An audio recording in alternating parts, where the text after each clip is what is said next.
welcome to Tales from the Fog. I'm your host, Casey, and with me, as always, is the amazing and wonderful Veronica. How are you doing? Wow. Hi. I'm good. How are you? Good. Happy Halloween to everybody that's listening on Halloween. The reason for the season, the reason this thing even exists. Yep, Halloween is here. It's here. So it's been a while. We had a few issues with the SoundCloud account, got that taken care of, and then I started a new job finally, almost a year later, and my hours are crazy, and they don't match Veronica's, so we weren't able to hook up to podcast recently, besides the SoundCloud issues. Yeah, I mean, we could barely, because you can always record and then upload it later, which a lot of podcasts do, but we couldn't even connect to record. Yeah. It was a miracle that we even got to see each other and hang out, and like, I miss your face. I know, we only did, we did what? We did 2 haunted attractions together this year, that's it. Yeah. And then I was on my own for a lot of it. Mm-hmm. Yeah, most of it I was babysitting. Yeah. So I didn't even get to see. Or I was working. Because I took up a job at the Halloween Club. Yeah, so you had double jobs. I figured I'd be home in my favorite month of the year by myself, and we could have used the extra cash, and I'm like, you know what would be really fun? Yeah. Let's go to Halloween Club. And it was indeed really fun. Yeah. But, I had to put it aside, but it was really exciting while I was there. And, like, there's this meme going around that's, like, a guest at, they're at Lowe's, but, like, people have adjusted it to be for the Halloween season, and they go into a spirit, and they're like, I know more than you. And I'm like, bitch, actually, I know more than you. For once. That was a good time. Yeah. So, briefly, if you like, tell us about your new gig. Well, I got what do they call it? A sales / driver gig? Yeah. You're bringing essential pieces to small companies who really need you. So yeah. I work for a bakery. Casey now works for the same bakery. But in different locations. In a different location. So at Gateway, when we worked together, I was counting, this is like the 8th time we've worked for the same company in various iterations. But as far as like grown-up jobs, this is our second, correct? Yeah. The second time we've worked together? Second time, yeah. And usually we're like a couple, cubicles apart from each other. And I can throw stuff at him and be like, hey, you're cute. And then get in trouble by HR. But now he's in a different building, so I have to tell him that he's cute through text message instead. And then neither of us gets in trouble. But, so what I do is I pay bills, and what Casey does, or what he's training to do, is he's going to be the guy who delivers the product to the customers, and then collects money, or gives them an invoice, or whatever. So he's like a mix of sales, and finance, and delivery.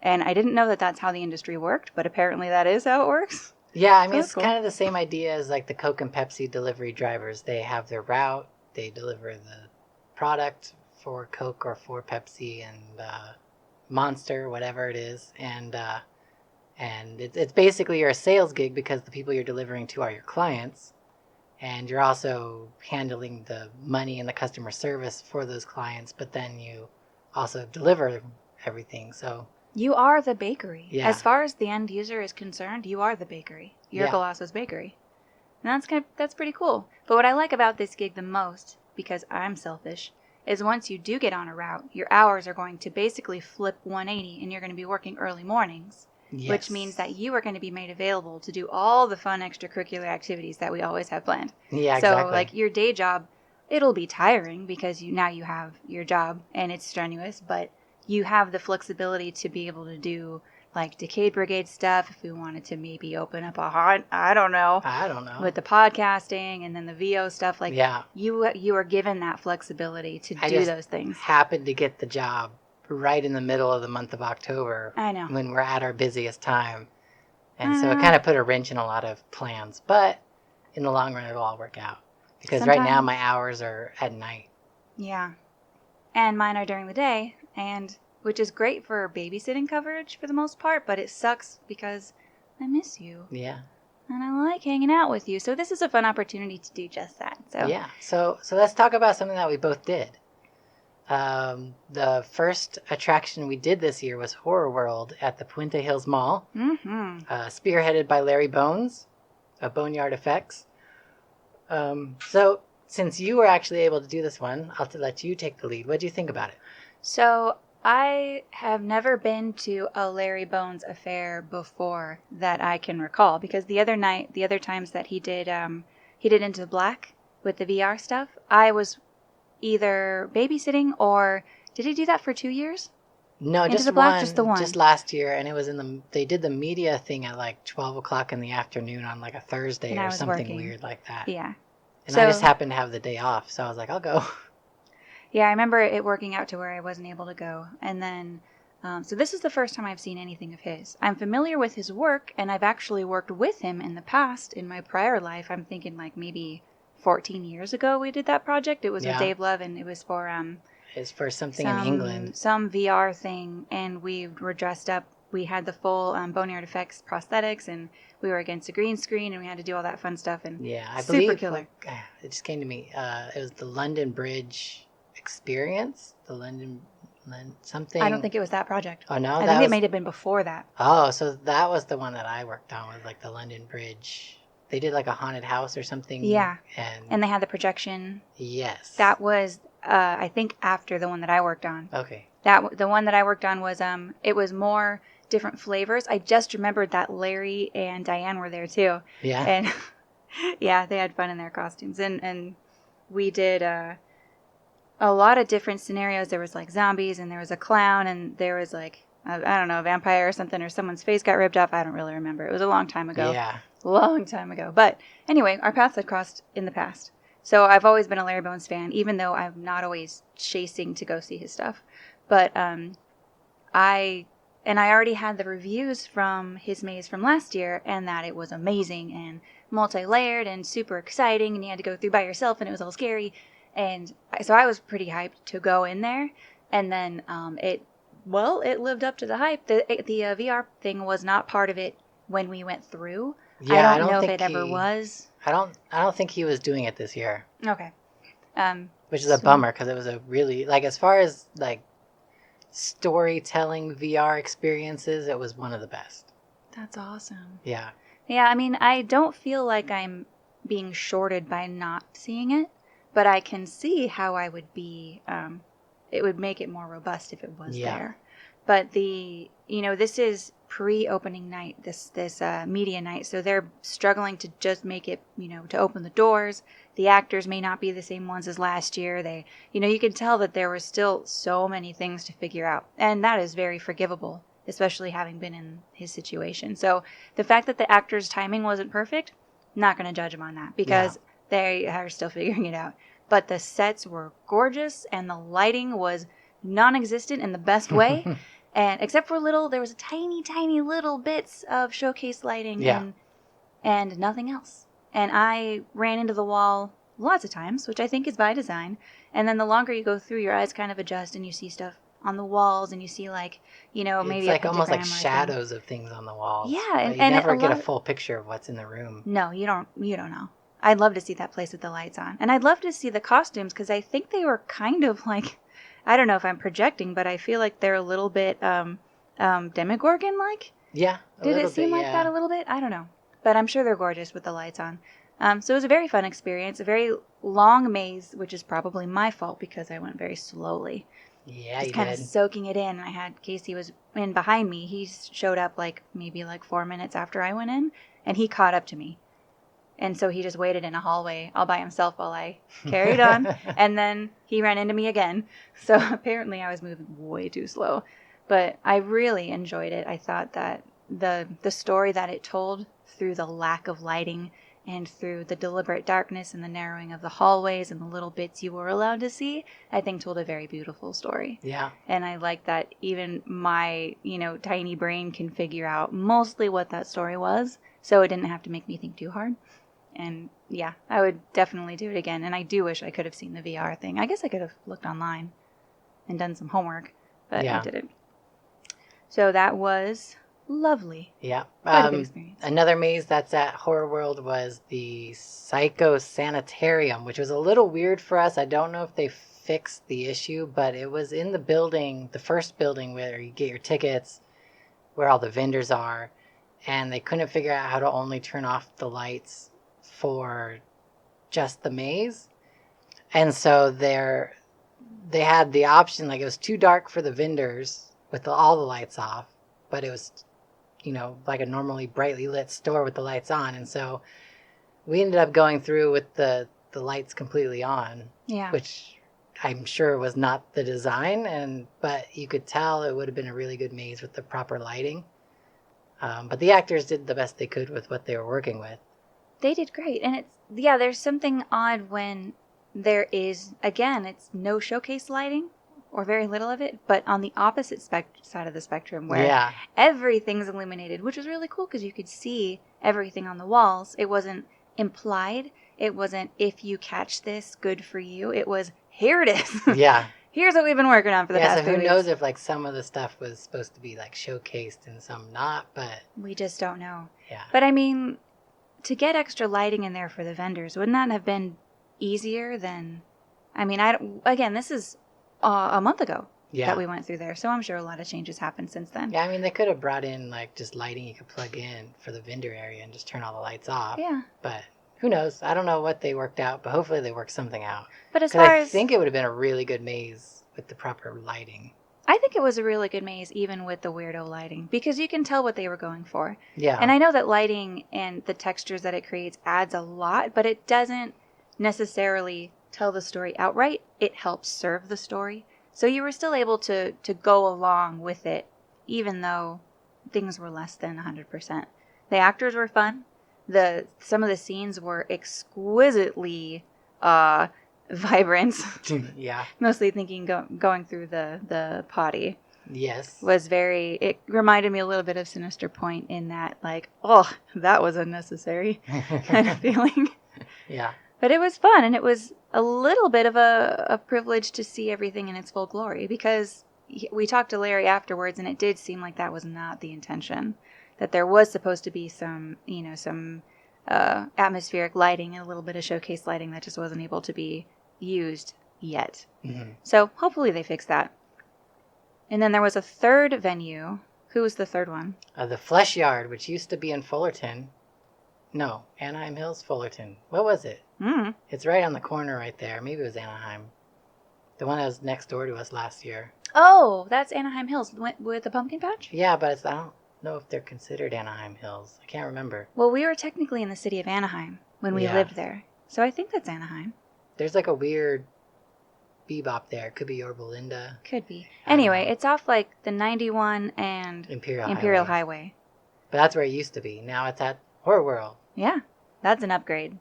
Yeah. I think. Well, they had a whole pumpkin patch. I mean, I don't know. And now but they didn't have bathrooms. Like, that's at true. least now they have a place where the actors can go to just take a break and actually use a flushing toilet instead of being stuck at a pumpkin patch, which to me just sounds the worst. Yeah. Huh. But I mean, out of the actors, this was the most honed attraction. Yes. When we went through, like the actors in this maze are amazing. They were from beginning to end. Yeah. That entry and thing. Then they added a whole new Spanish mission to the front where you get a little bit of the backstory of the maze, and then you go into the maze proper afterwards. That guy nailed it. Yeah, like, he did that really was quite a monologue, and I think he hit it pretty good. Yeah. Told a great story. Very interactive. Yeah, I mean, there was less, they didn't do a lot of the kind of escape room-esque stuff that I've heard the Flesh Yard had done before. They used to have sections where you get locked in a section, kind of like what we did at Huntington Haunt. And I think smartly, because of the amount of people they were probably expecting, they took out that kind of stuff. You have to. Overall, I mean, Horrorwood was great. It's definitely caters to people that like the old school style haunted attraction. Like there's not a lot of technology. It's like, walls and actors. Yeah. And, Yeah, there's none of those plates that as soon as you step on it, something happens, or an actor's behind a curtain and he pushes a button and jumps out. Yeah. And there's this whole sequence that happens. There's was homegrown. Yeah, there's no media, like projections or anything like that. It's good old school Halloween haunted houses. Yeah, old school practical effects. Yeah. Good use of makeup, using storytelling, and, from what we can imagine, some, lighting. Yeah, and it was fun because that's becoming more and more rare in Southern California. It is. Like the haunts here are getting so technologically advanced now that as far as professional haunts go, you don't see a lot of these old school style haunted attractions. But I think that's kind of paving the way for those who do old school really well. Yeah. The ones who really layer on the props and the different rooms and the different possibilities of how you go around obstacles in rooms and changing heights and things that are very practical and anyone can do. Good segue there. Oh. Talking about somebody who knows how to do old school style haunted attractions really, really well. Coffin Creek. Oh, yeah. So as you guys know, if you're a longtime listener, we worked with them last year. We helped rebuild some of their mazes, retooled some of the storylines and things. We weren't able to work with them this year, but they did an amazing job. I know we kind of helped on the back end through Facebook Messenger and stuff. We talked to some of the people, gave them some ideas or some hints and stuff, and just a little bit of advice and let them roll with it.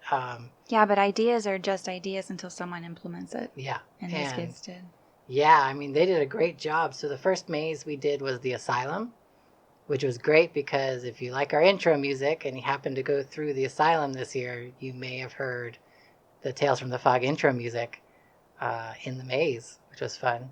That was crazy. Yeah, one of the actors in the maze, his whole family works there as well, including his son and his daughter. So the whole family is there, but he is he's into producing music. Yeah. And last year, the person who was supposed to do our music didn't do our music, so we had to kind of piece everything together at the last minute, which is pretty common, piecing things at the last minute in a haunted house. But yeah. So we didn't have any music in our basically what is our third act, like the last part of the maze. And he was like, no problem, I got it. And he threw together a bunch of music and he played it on his own stuff. And he really saved the day because you can't walk through that space and have nothing.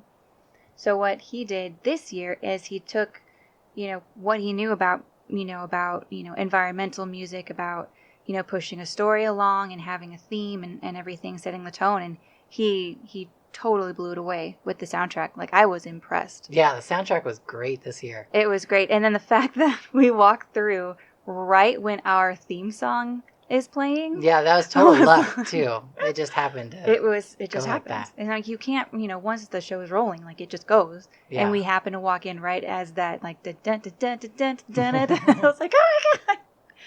If you got us on Facebook Live, you could see me freaking out. Yeah, you can watch the video. It's still on there. So that was really special, and it was surreal. I'm like, wait, people actually listen to this? Why? And so Asylum was great. It's mostly the same. They kind of changed the story a little bit more. They made it like the beginning part, you're with a paranormal investigator and they're kind of showing you props from within that used to be within the asylum, and they're pulling them out to examine them. And then you kind of end up going into, to me it seemed like you kind of went into the spirit world and into the asylum as the inmates were having a revolt. I think that's a really generous overlay that you put on it, as far as like walking into the realm. Because you walk out of a trailer down a ramp. Well, not only that, but within the trailer. So what they did, the treatment that they gave the trailer was as perfect as you can get without changing anything in there. Yeah. Is to say that this is on purpose. It's a phenomenon and we're studying it. Yeah. I mean, freaking brilliant. And it also kind of escorts you from your current reality into their reality. So you have an escort when you first walk in to guide you in. Yes. Freaking brilliant. And so you walk in, and I like your idea about the realm going into, you're kind of like yeah. as you go into their world, because you walk through some bizarre ass stuff in this trailer, and it's just the way it's always been. And right as the guide leaves you, it's right when the paranormal activity kind of raises, and there's some good sound effects and stuff, and things then get weird. You're left on your own. She like tells you to keep going. Yeah, just keep going. Find your own stuff, kind of like do your own exploration. And it's almost like you're going in the bowels of the asylum, like with the way the skulls are and this weird little crevices and things. Like, it kind of never made sense. And what they did to it does make it make sense. Like, you didn't go in the front, like you had to tunnel your way in. Yeah. And that's what you've ended up doing. And then you end up going down the ramp, and then you're into the asylum proper. And that place, if left untreated, is a dangerous place in real life. I'm not even talking about the story anymore. There's spiders. There's metal that's been there for God knows how long. It's been out in the elements for like what, a decade? Yeah. I mean, it's dangerous, and what these kids have done to it. It takes a lot of work every year to They put rebuild that in thing. so much work Yeah. to make it look. You still want it to look dilapidated and creepy because that's the appeal of it.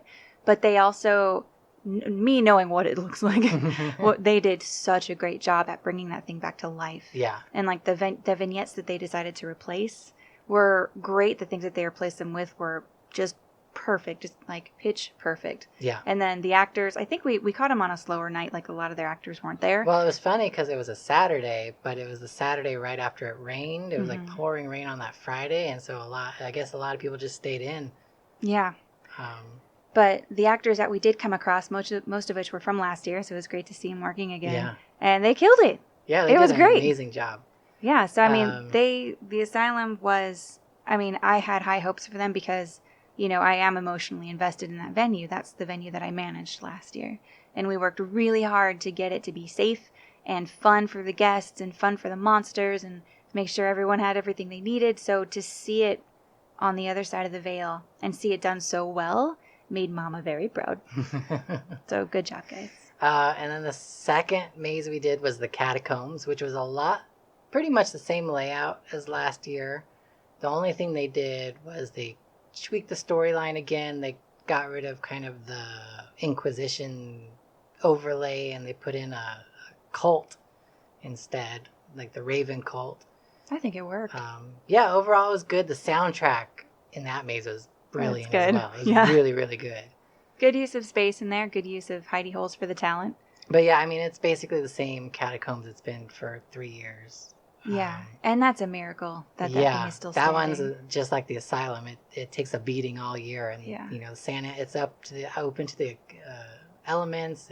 They're up on a hill, so the Santa Ana winds blow, and it gets crazy. But yeah, they did a good job getting that one back together too. Yep, and it kind of serves the story also because if it's the Inquisition, I feel like they were a little bit more concerned about the aesthetic, like making sure everything was perfect and clean and all the stones were clean and yada yada. But if you're a cult, you'll take what you can get. Yeah. It makes more sense for a cult to be in a dilapidated, you know, mausoleum or whatever else is over there than it would be for the hoity-toity Inquisition people. Exactly. So I think that it serves the story perfectly. Yeah, I loved it. It was good. There was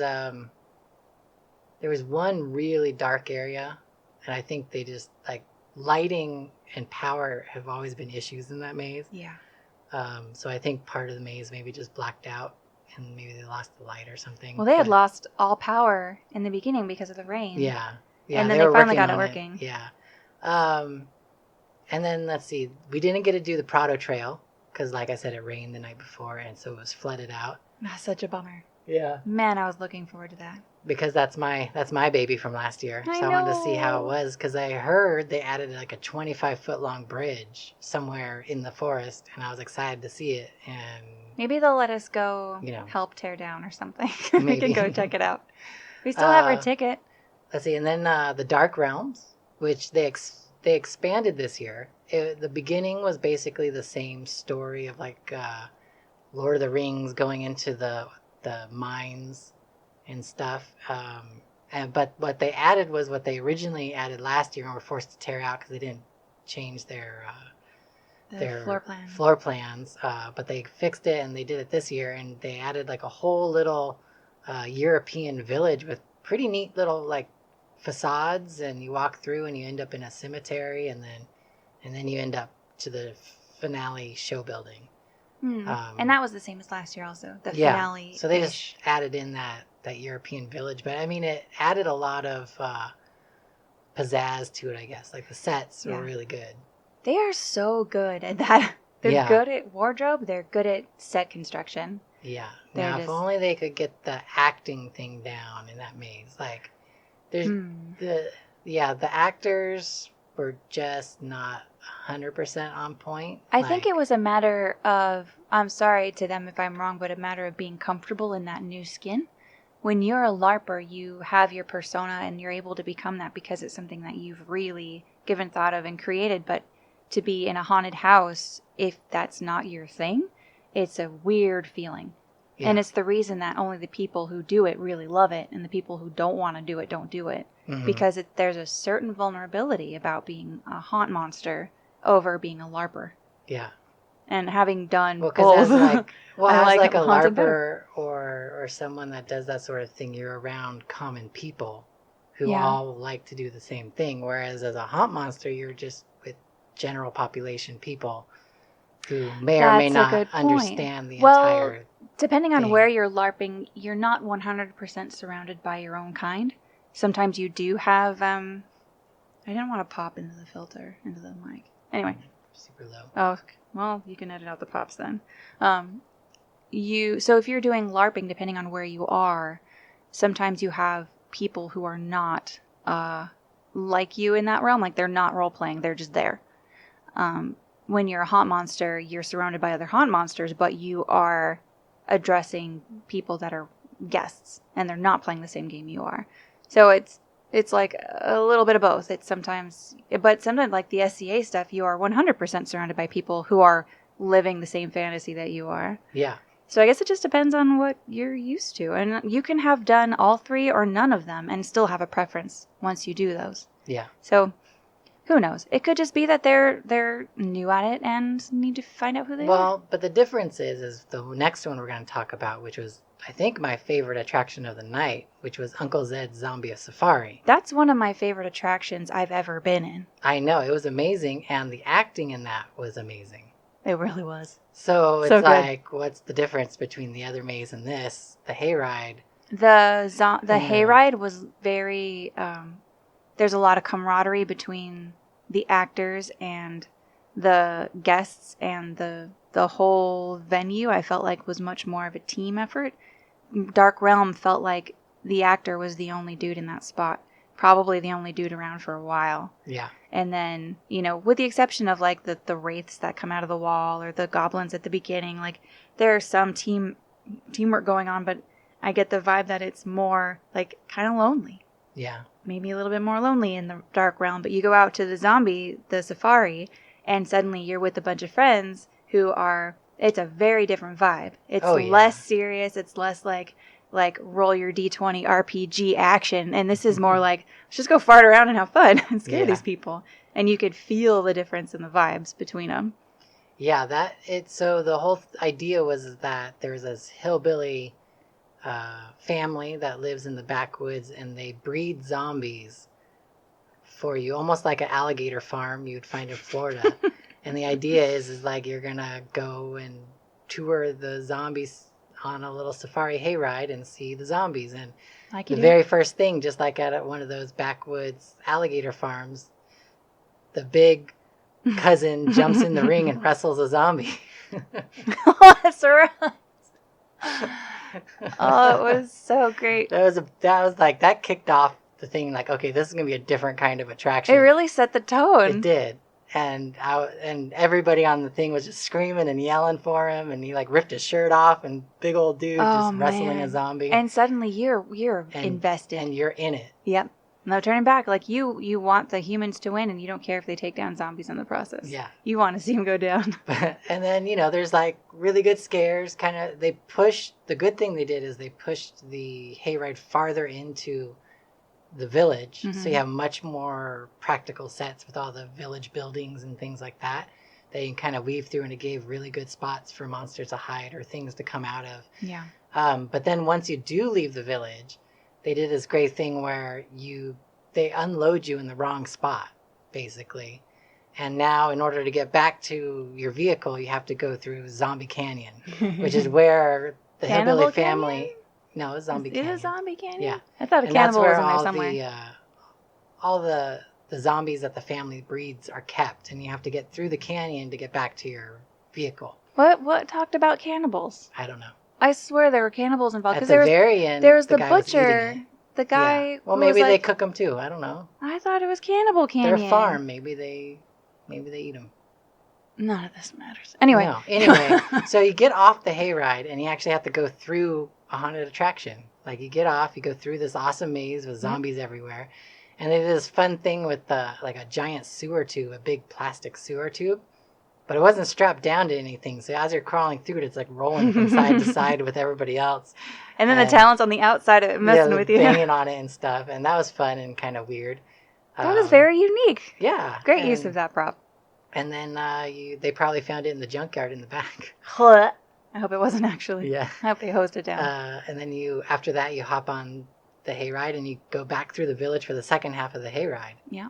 Which was awesome. I don't even know what it was, but they had like this gigantic tree. It wasn't a Slenderman. It was like this giant tree monster thing that like came out of nowhere. No, awesome. The man had like 6 foot stilts on. Yeah. Or something. He was huge. Giant. And moved so gracefully and smoothly, and it was otherworldly looking at that guy. It was really fun. But yeah, so if you didn't get to go, well, I guess if you're listening to this, you can go tonight. Halloween night is going to be the last night for Coffin Creek. Yeah. They're only open till 10 o'clock, though. 7 to 10. So get there early. Yeah. You can get there even earlier with your kids and do some trick-or-treating. Oh, yeah, 2 to 6. I think parking is free if it's the same as last year. If it's the same as last year, if you get there at 2 to do the trick-or-treating, you can park for free, and then you can stay for the haunts if you want. Yeah. So yeah, Coffin Creek. Well done, guys. It may have been my favorite attraction of the year, like overall. Well, the zombie thing? As far as non-theme park haunts, but we'll get to that later. Yeah. Yeah. It's just so memorable and so, I don't know, it was scary. Like there were some jump scares. There were some good scares. The lady next to me was hilarious. Oh my God, on the hayride? God. She was dying. She was great.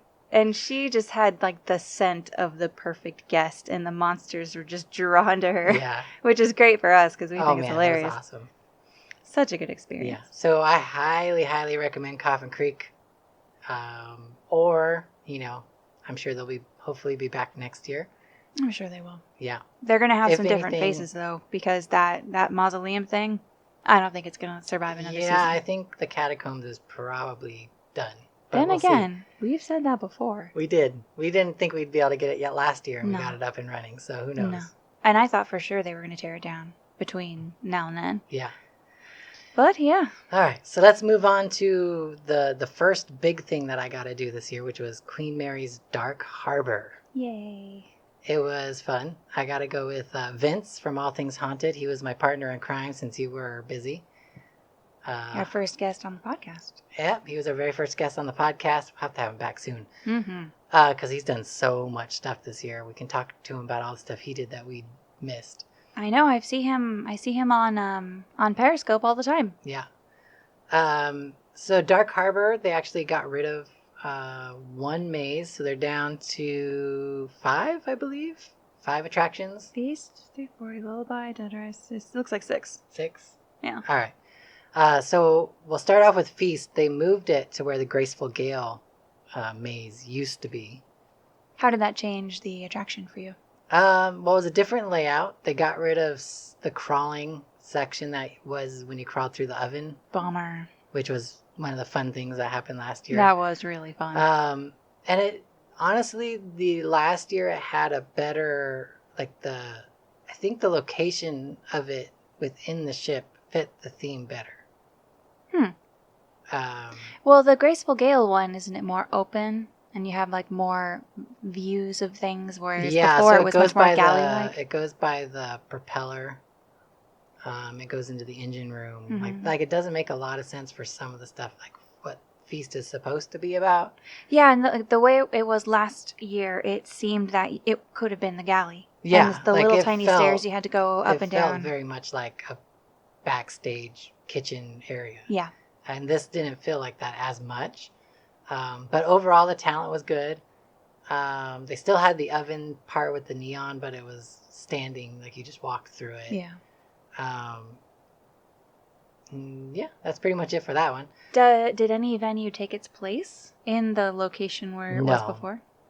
Okay. Are they in the middle of refurbishing the ship? Yes. Are they always in the middle of refurbishing the ship? Well, they got a big influx of money to fix the ship because part of the deal for them, they're going to build this gigantic outdoor mall, like the Spectrum kind of a thing. Yeah. part of the deal was with the city is you can't build that thing unless you actually fix the ship and take care of it. So Whatever. yeah, like that's the reason people go to that area is to go visit the Queen Mary, so fix it. And I have to say, they have done a really good job so far with the remodel. Like the paint is amazing on the outside. They finally finished painting, I think, all or most of the outside. Nice. We got to go to the what's the bar? The observation bar. I can't remember the name of it. I don't know. But before you used to only be able to be inside the bar because the outside was too damaged, and now they have the upper deck right outside the bar open, so you can actually walk outside with your drinks on the deck in front of the bar and hang out, and you get amazing views from up there. Yeah, wow. That's cool. Yeah, and so that's done. They're redoing the front deck where like the guns are from when it was in World War II. So that area is closed down below while they're redoing all the planking and all that stuff. Yeah, I mean, overall, the ship's looking really good. They're doing good for a good them. job fixing it. So how does that affect how things were laid out this year versus Well, I think last that's year? partly why is maybe because as they're refurbishing, they have to move things around, Yeah. to accommodate the refurbishments. How many mazes were on the boat this year? All of them but 3.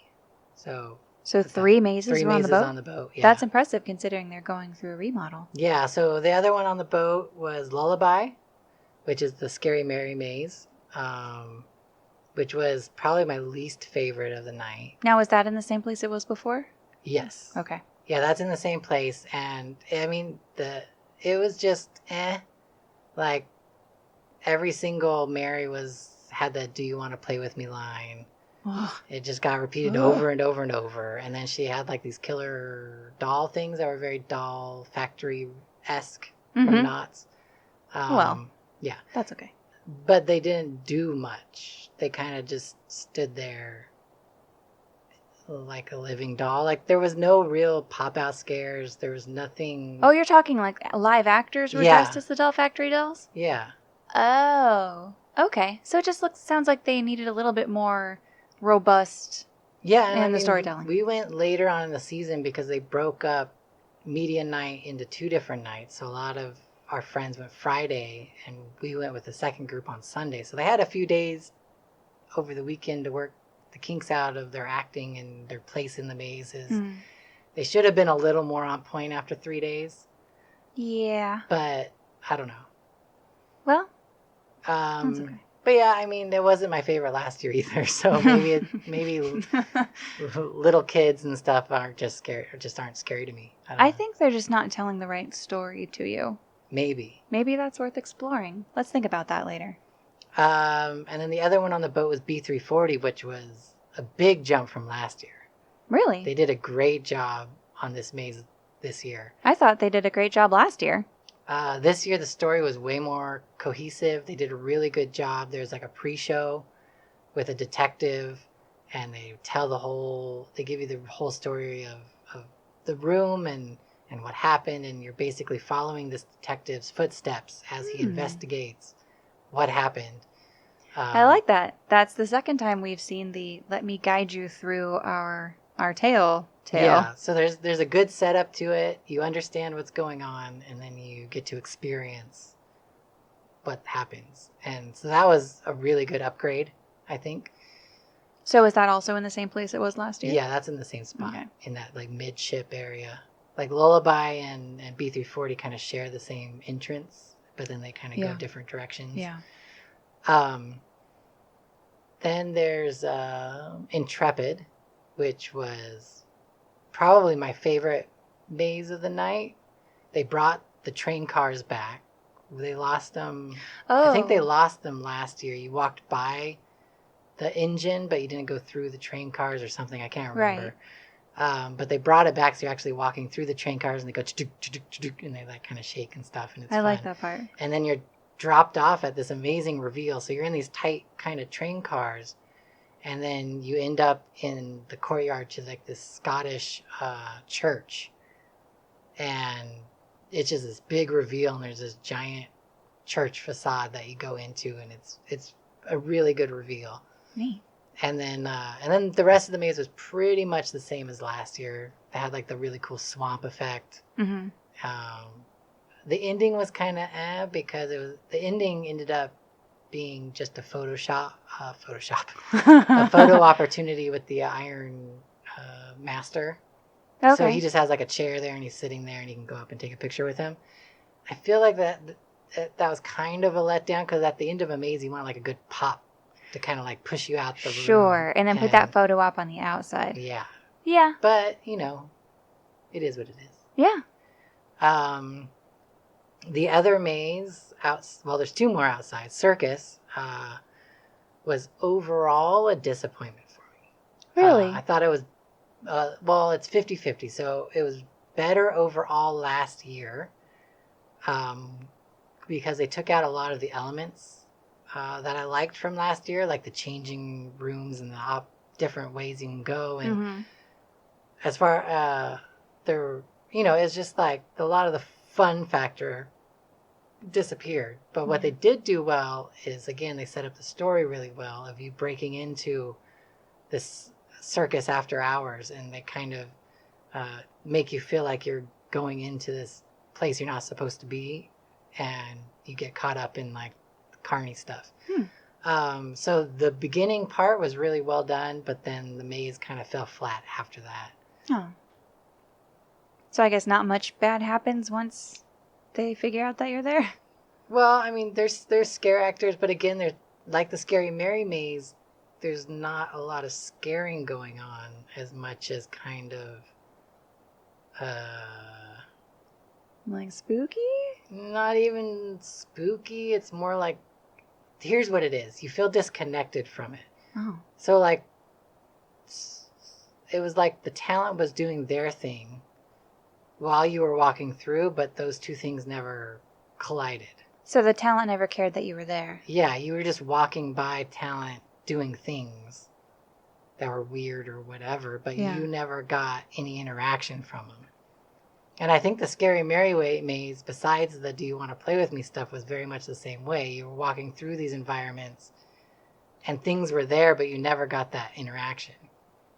Oh, I see. That is kind of a letdown. So I guess that's interesting that that's pointed out, that it's an important element in a haunted attraction is your level of involvement in the story. Yeah, like I don't want to be a bystander I could see a movie, and that's what you get from a movie. But when you're in an environment, you want to be part of the environment. Do you want to be part of the environment 100% of the time? Or do you want that high and low of dropping your guard where you are a fly on the wall for a minute and then they come back at you? Well, that's where distraction comes in. Yeah. And you're still part of it because you're like eavesdropping on this thing that's getting your attention, whatever it is. Whether it's like good lighting, pointing you to look at something or whatever, you're focusing on that thing, and then you get the scare from the other side. So you're getting the interaction along with the voyeurism, I guess. Sexy. Yeah. Cool. So yeah, I mean, circus, I honestly feel like circus is overplayed, though. It's been there a really long time. So I feel like they should have just ripped it out and started fresh with something new. Do you think that the theme park, what is it? What the hell is it? Is it a theme park? It's like a Halloween party. Okay. So, or a festival. Being, Queen Mary or Dark Harbor or whatever it's called now. Yeah. Do you think that its aesthetic means that it needs a circus venue? No, I don't think so at all. You don't think so? The carnival aspect of it doesn't say like we need clowns somewhere. If anything, I think they should embrace the Dark Harbor aspect of it. Turn it into a sea, like a port town. What was the Flapjack? one that they did in Flapjack? No, the maze Knots did in the Haunted Shack with the Slickerman. Dead Man's Wharf. Yeah. They could do something like that, and it would be amazing. Oh my God, that would be wonderful. You can do like a whole bunch of manimals, like sea creatures and things. Ooh. Wait a minute. Did Knots do that with the deaths? I don't know. We didn't go this year. We did. Spoiler alert. Oh, this is the first year in a long time that I know. I don't want to talk about it. Let's not talk about it. Thanks for that. Let's see what else. So the last one. Oh, speaking of seafaring, is Dead Rise. All right, go segue. Yeah, Dead Rise. So this tell was me, probably- because this was my favorite venue last year. It was. I think it was a slight disappointment for me this year. Really? Yeah. Is it compared to last year or because of the hype from this year? Maybe both.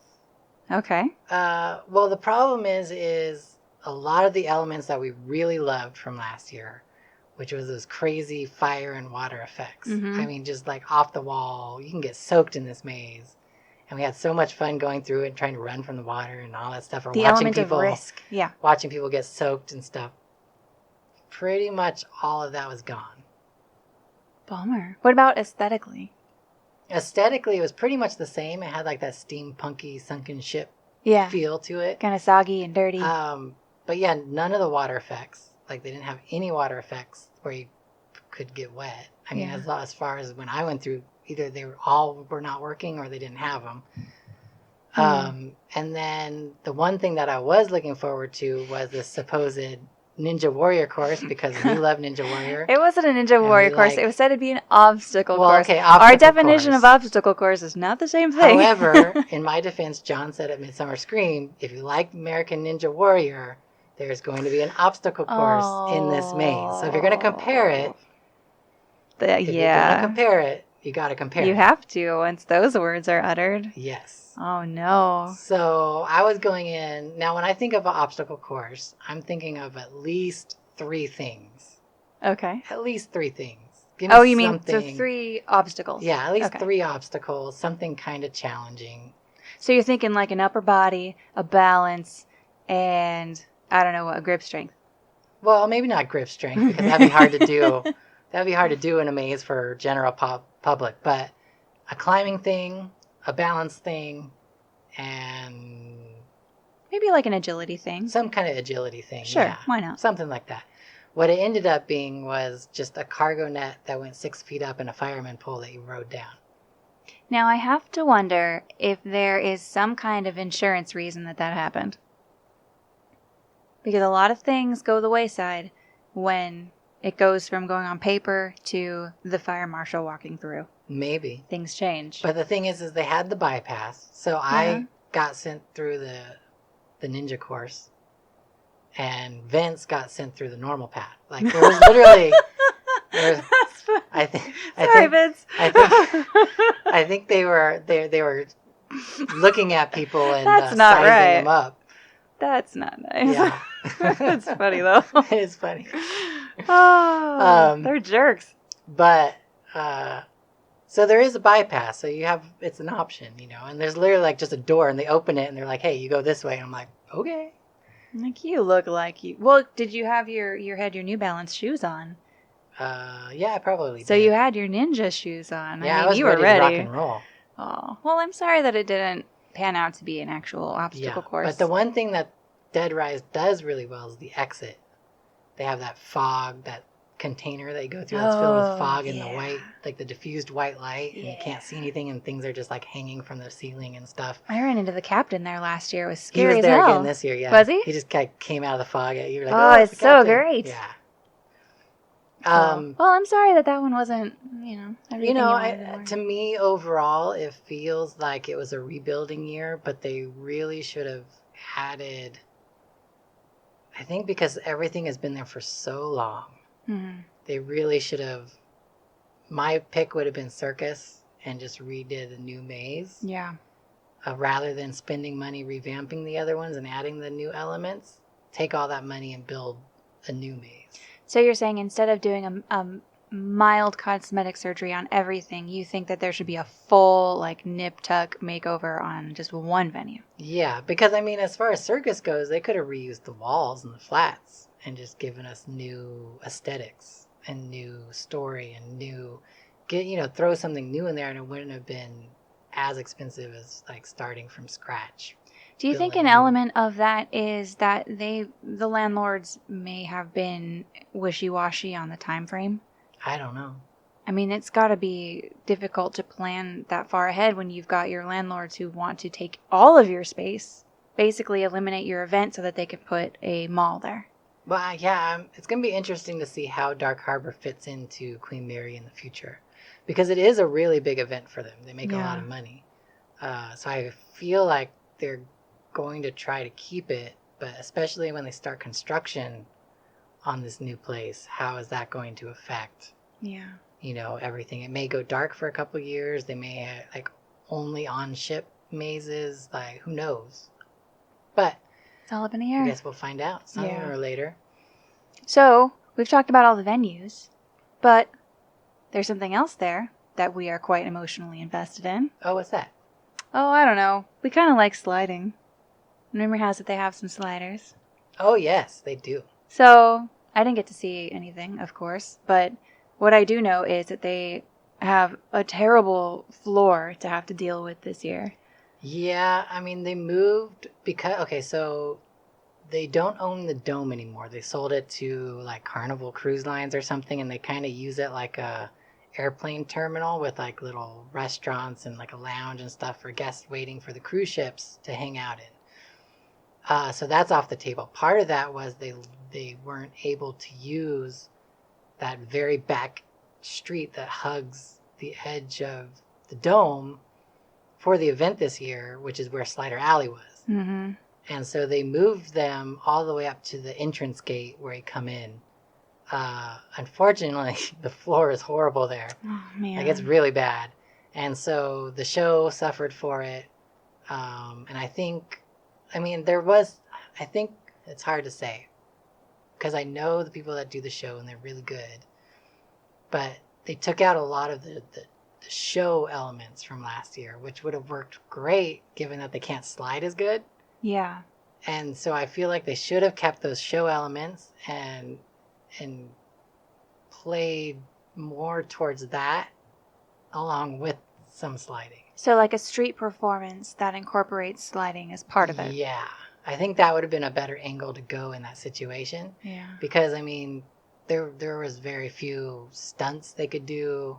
I mean, they did the best they could with what they got as far as sliding goes.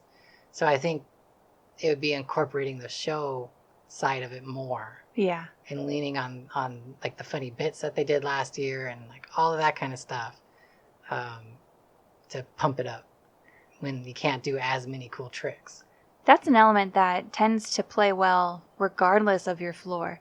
Like even the Decayed Brigade excelled when more elements of either comedy or storytelling or just those different layers played to the sliding more than just sliding. Yeah. And like you look at the earliers and it's like, what the hell were we doing? We were just as physically capable then, but the shows were like, meh, okay. Yeah. They have, especially in a place like Queen Mary where you're surrounded by inspiration. I'd love to see more of like a stage show. Yeah. Happen. And I would love, I mean, again, like I know they have this weird circus theme, but I would love for them, like what a cool aesthetic would it be if they were all like oil rig workers or all like fishermen that have been lost at sea or something, you know. Or like the crew of what was it? Like not Davy Jones Lockers, the place. What's the Flying Dutchman? The crew members of the Flying Dutchman? Like that would be awesome. That'd be sick. I mean, the prosthetics would be a pain in the ass, but oh man, it'd be beautiful. Yeah, like really leaning in on the sea side and telling of that it story rather than the festival circusy side, which, you know, honestly, when Dark Harbor first opened and they had that very hardcore port theme was my favorite. Yeah. They had all those stacked containers and they had that big container tunnel that you went through to get into the venue. Yep. Like that aesthetic was my favorite thing that they've done. And now that they've kind of leaned more towards this circusy festival thing, I haven't liked that version of it as much. That's a bummer. Well, there's room for growth. Yeah. We'll call it that. But, you know, with the sliders, I only got to see little glimmers of, I see stuff on Instagram and I see little bits posted on Facebook, but I wasn't able to see the whole context of it. But I'm impressed that, every group has some sliders that kind of rise above. Yeah. And they've had a couple who, in spite of their conditions, have super excelled as far as their strength. There's a few sliders that were really, really good. Yeah, like I was really impressed. Yeah. Like, how are you doing it on that terrible ground? Like, could you imagine getting them on slick ground? I mean, like at the conventions? conventions? There it's like as soon as you hit the ground, it's like you're applying the brakes. But they're still able to jump so far. And they can't wax at all because it's literally the entrance into the park. So oh my God. so there's no wax on the ground, nothing. Like That's they're just going for it. ridiculous. Yeah, they fought an uphill battle. But, Yeah. I hope that they feel like they came out ahead. As long as they gave it everything that they had. Mm-hmm. Cool. So that's Queen Mary? That's Queen Mary. Nice. Still recommend it. It's a fun evening. Definitely get there super early. Like I would say get there hours before it opens and hang out at the bar or go to a restaurant and get dinner because parking always blows. Mm-hmm. Like that's something that I'm hoping the only good thing that will come out of this giant mall they want to build is I'm sure the city will make them put in a gigantic parking structure and that'll be awesome. Yeah. Because nobody will have to park at the convention center and take a bus over, which is what you have to do. Yeah. Yeah. I mean, that place is so dated. It's bad. It could definitely use an upgrade. Yeah. So the last thing we did was by far my favorite thing that I've done in a long time. That's the Royal We. I was not there. Yes, the Royal. Well, you were there with me in spirit. And on Facebook Live. And on Facebook Live. So you were with me more than I was with you. Yes, sure. But carry on. So we got to do the media night for Warner Brothers Horror Made Here Festival of Frights, which I think has to go for the longest name in theme park Halloween history. Oh, I'm so jealous of you. But this event was absolutely fantastic. So last year was its first year, correct? Third really? year, second year. So the way it worked is they've kind of been inching into the horror event. Okay. So the first year, all they did was after hours tour of the back lot, which gave was mainly like their normal tour, but they kind of took you to some places they filmed horror movies. The second year, cool. They did that, but then also added into their museum area for Halloween, like a special Halloween thing. So like when we went, they had like the Beetlejuice costume, they had the Freddy Krueger costume, they had like all the stuff from horror movies. Right. So they added that part. Then the third year is last year, which is when they added, or the second year? Now I'm getting confused. So I think the second year was last year, and they added a couple mazes too. Right. And then this year was their first full-blown, we're going to do a Universal Not Scary Farm style thing here. Mm-hmm. And we're going to do it our way. And I have to say, I like their way. Yeah, you had some very glowing reviews on the venues and the whole thing in its entirety. Yeah, so I mean, the attraction's just awesome because one, getting to walk around on the back lot of any movie studio is fun because you'll recognize, facades or things from shows or movies that you watch. And you're like, oh my God, that's that thing. Oh my God, that's that thing. So that's just fun in itself. Yeah. So for those that were Everwood fans on the CW, the entire event happens in Stars Hollow, which is the town square. Everwood? No, not Everwood. Gilmore Girls. Gilmore Girls? Gilmore Girls, I think. I think it's Gilmore Girls. I think it's Gilmore Girls, yeah. So yeah, that entire event happens in their like town square area. Yeah. So that was kind of fun. And then the mazes were just fantastic. And I have to say they're much more about the experience rather than efficiency. So you get a very personal experience. They pulse the attractions. They only allow, I think they said their max ticket to sell out is only like 8,000 people. Really? Which when you think of a place like Knott's where it's like 30,000. Yeah, but their footprint is really small, isn't it? It's only a portion of the studio. Fairly small, but they do have room to expand. So I can see them maybe next year. Think they did that on purpose or because they had stuff running? Well, they were filming at night. We'll Yeah. get to that. But so there were films being shot while we were there. Can't stop for some stupid haunted event. No, which is interesting because I wonder how their audio turned out. You could fix it in post, man. You know the game. Yeah. So anyway, you show up and there's like this fun little outdoor area that's, again, like a creepy carnival vibe, but they have some they must have pulled these things out of a prop warehouse or somewhere or something. I'm sure. But they had some of like the oldest, ricketiest looking like bumper cars. Oh, and, man. what's that attraction, like the thing that goes to the fair that like tumbles and it's like on a zipper. Oh yeah, They had like some old school like 50s style like zipper car. that Like it sounds was safe. all demolished and like chilling there and rusted. And Oh, I mean, they just beautiful. pulled all this gross looking I stuff. love that natural texture. It's just it's so satisfying. Yeah, and that's before you even get in. So that's like the entrance into. So that's I assume they have like a queue line normally that kind of zigzags through all that stuff. I have a question. Yeah. Could you see the tower? The water Yes. tower? You could see it as soon as you came in. Did they paint it special or anything? No, it just had the WB logo on it. Really? So no, like, I don't know, characters or anything No. painted on it? Just the WB? Yeah. All right. I don't even think they lit it up, interestingly. I think it was just lit up like normal. Oh, man, I think they're missing a huge part of their market by not showcasing that. I don't know. I think because it was so well lit, you get a really good photo of it, and people will and post it. If they had darker lighting on it, I think maybe people wouldn't have gotten as good of a picture. No, I think that you should showcase it.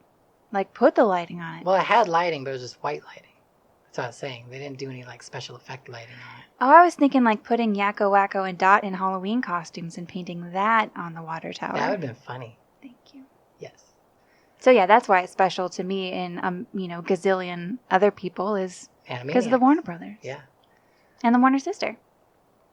Anyway, carry on. Yeah, so you go in and you walk through like this little back alley set, and then you enter into like the town square proper. Yeah. So they had let's see, 1, 2, 3, like 4 attractions, I want to say. And then the movie. Mm-hmm. Yeah. So we started off with the Neibolt House, which is the It experience that Right. was in Hollywood. And they expanded it and they added a bunch of scenes. They added this amazing finale scene. Was it the same facade that they used in that lot in The LA? exact same one, yeah. Awesome. Okay. But the thing is they turned it so that the Neibolt House facade faced you as you walked in. So you could see it across the town square. You could see the Neibolt House. But that's not actually where you went into the maze. Oh. You actually went in around the back. That's how they did one of the mazes at Universal as well. Like you think you're going to go into the house and you end up going right around the back of it. Yeah. I forget which one. The Conjuring? Because it had the guys, the... No, God. It was Insidious. Insidious. Yeah. So, I mean, it was, from what I know, it was exactly the same as the first part. There was one really cool interactive area, which since, no one's going to listen to this before we go, unless you're going Halloween night. Is a spoiler alert it's really a spoiler necessary? alert. But I think this was part of the original one when it was in Hollywood. There was a room where you went into and there was like 3 doors and basically you had to pick a door. Mm. But 2 of them had a scare and 1 of them was the way out. Oh, no way. Yeah. Oh, that's So- upsetting. So you had to you just had to pick and see which one you got. I don't like Which was that. fun. I opened all of them just to see. Of course. Yeah. On what one did you find the actual way out? Oh, I knew which one was the way out. How'd you know? Because the way the doors were rigged. Ah, see, that's cheating. It is cheating, but I started with the one farthest away and worked towards the exit on purpose. So Very I could good. see them all. Yeah. Well, you have to. Yeah. So the end scene that they added was in the sewer, and we haven't seen the movie, but I guess in the movie, did you do the VR bus thing when it was at Scare LA? No, I was in the makeup chair when you went in. So there's a scene where they're all in like this big sewer, like cathedral. I don't know what you'd call it, but it's like this really big underground sewer part. Like where the sewer mutants live? Sure. Okay. And you start floating because that's like the whole thing. Like you'll float too. Oh, Right. yeah. Like So a you poop. go into this room and they had it set up and you see Georgie floating and there's like balloons and there's like all these kids, like dead kids, like just floating above you and you hell have to no. like walk through the scene and it's creepy. How do they float? Did you figure it out? Oh, they're just all like rigged up, like, Like suspension Yeah. wires? yeah. Cool. But yeah, so they like go through the scene. It was cool. It was really cool. Awesome. So that's the finale of the whole thing? Is the walking through yeah. the cellar cathedral? Mhm. The sewer cathedral. The sewer cathedral. Yeah. Sounds like a good band name. It's hard to say, though. It's not like Cellar Door, which kind of rolls off the tongue. Sewer Cathedral. All right, so after you went into that, which one did you see? The next one we did was The Conjuring, which may have been... I had so many favorites of the night. Like, it's hard. Like, each one has their own thing. Like, I think as far as, like, a single scene, the It House had it with the sewer scene. Mm-hmm. The Conjuring was amazing because this one was very, very pulsed. So they only let in maybe 10 people at a time. And you went into like a holding room that you saw that we were stuck in for a long time because I think they are in technical difficulties. Yeah. But you're just in this room with like all these sheet ghosts everywhere. And none of them were real when we were in there, as far as I know. Oh, okay. I wondered. assume that maybe there would be, if things were working right, maybe they have a talent that hangs out in there. Maybe. Because we did this one a second time. Just so you know, like as media, usually we just go hit all the mazes and leave. Because they always do media on weird nights. Yeah. And usually, you gotta get home. It's always on a school night. So we planned, we're like, all right, we're gonna get through the mazes, we're gonna go home. We got through all the mazes, we're like, we want to do them all again. And so we did every single one the second time. That's awesome.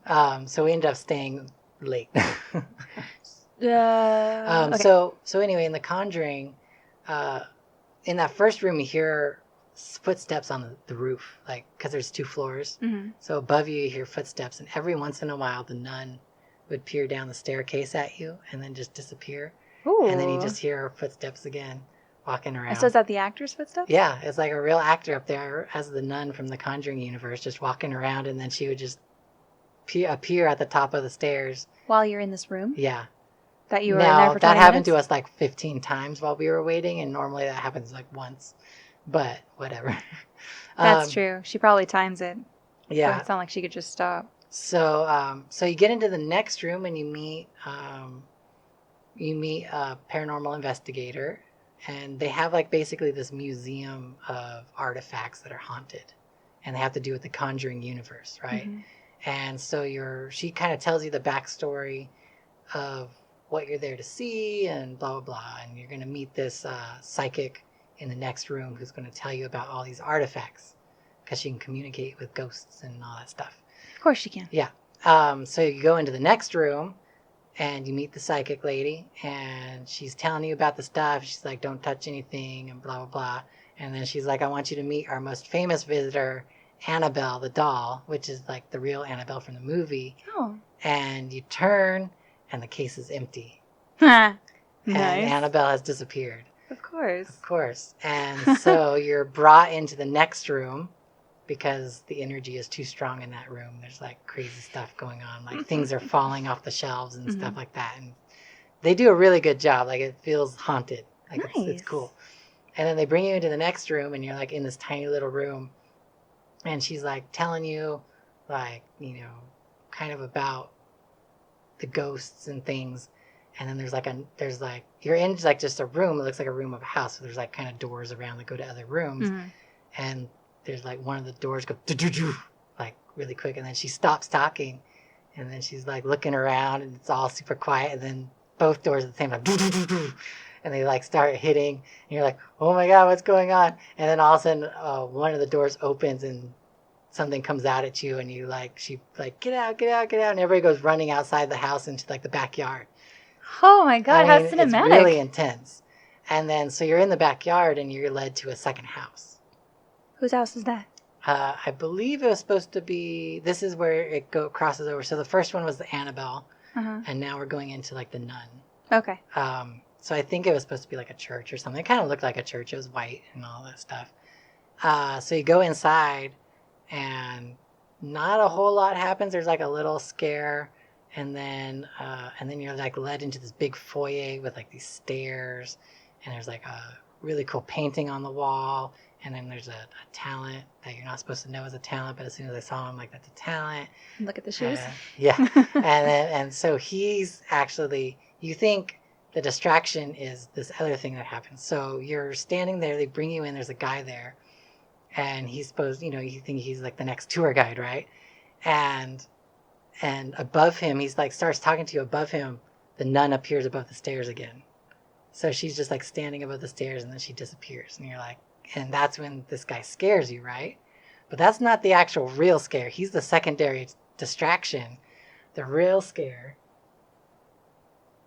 is this painting on the wall that I told you about. Mm-hmm. So you're standing there, and I'm pretty good. Like, I saw how the second half of this scare happens, but the first half I still haven't figured out, which is hard for me because I like to pick these things apart. Yeah. But this thing is like framed perfectly up against the wall, and then all of a sudden you just see fingers come around the edge of the frame. Ooh. And then like farther out until it's like holding it. Mm-hmm. And it's and then all of a sudden it just comes flying out of the wall, and it's the nun.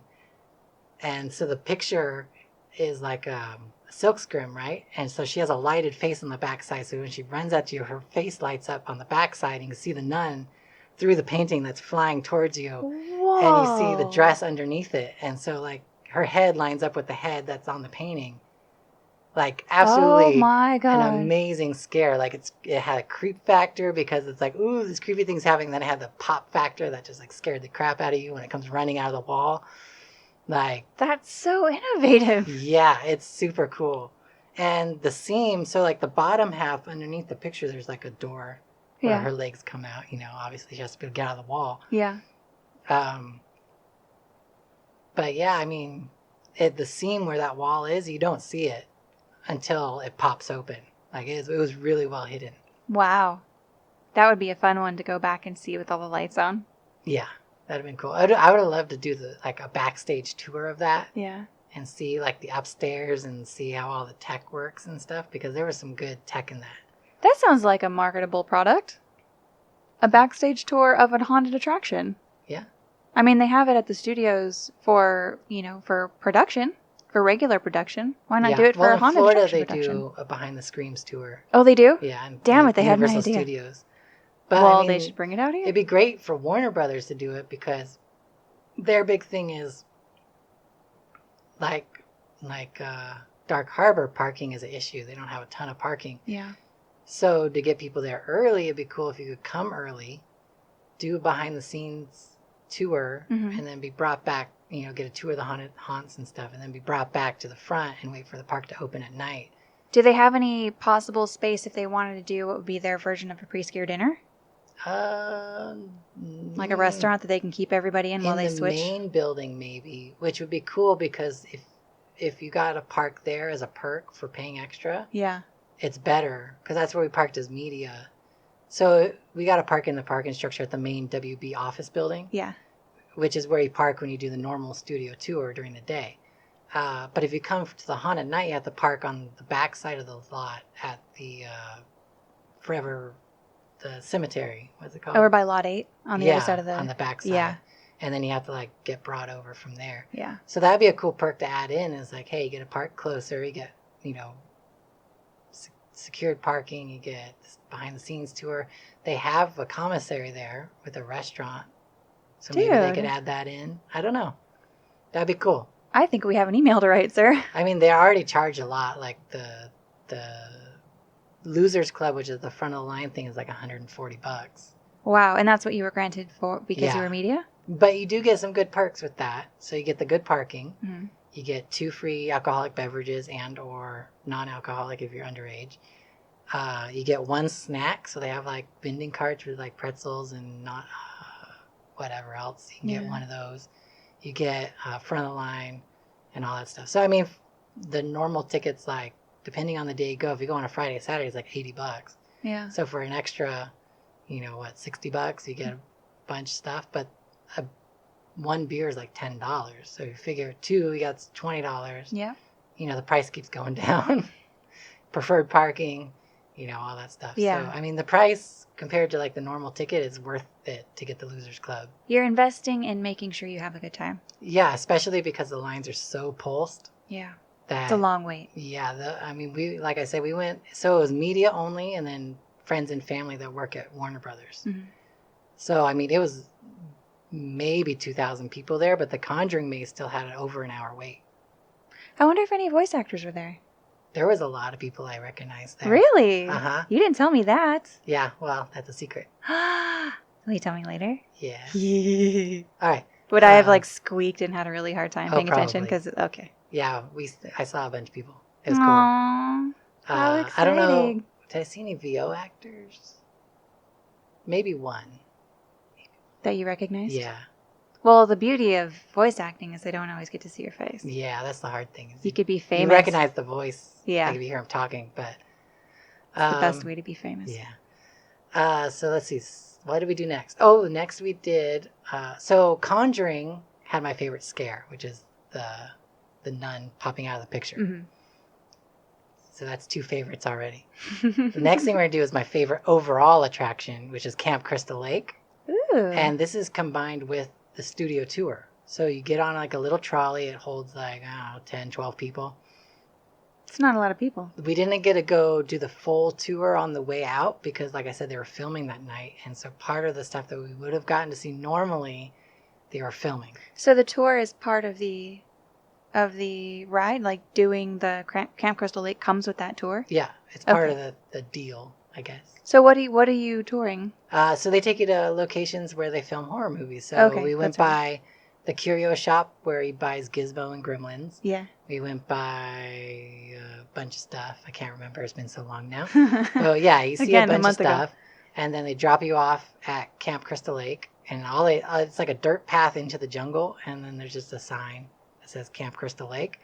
And they don't tell you what to do. You're just dropped off. And there's no one telling you what to do. So you just kind of, well, I guess we go this way down this dark path into the forest, and it's really awesome. And there's lots of Jasons and Freddys and camp counselors getting killed. And all right, it's neat because the scares tend to come from the camp counselors, which is interesting choice, but it worked really well. Mm-hmm. There was like 1 or 2 scares with probably one scare with Jason and 1 scare with Freddy, but mainly Freddy and Jason were just creating chaos around you.